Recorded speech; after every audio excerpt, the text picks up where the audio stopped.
Welcome, in front of me is a Motorola Edge 60 Pro, and today I'll show you how you can hard reset this device through recovery mode.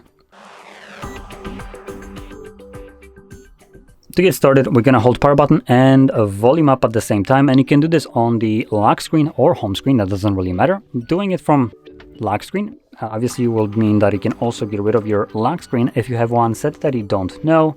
I don't have any lock screen right here, but doesn't matter, the process is exactly the same. Power button, volume up, phone turns off. When it turns off, hold power button, volume down.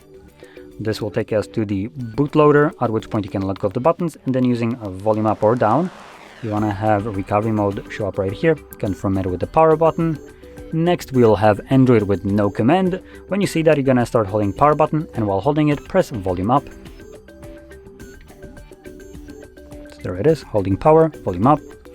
Redirects us to the recovery mode, and in here again, using volume buttons, we want to scroll down and select wipe data factory reset. Confirm it with the power button, then select factory data reset again.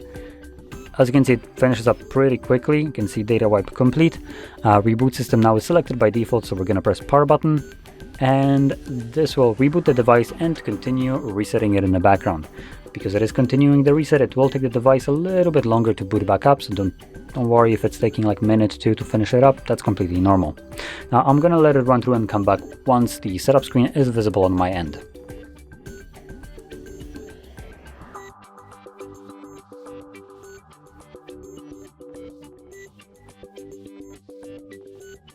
And as you can see, the process is now finished, and you can set up your device however you like. So if you found this very helpful, don't forget to hit like, subscribe, and thanks for watching.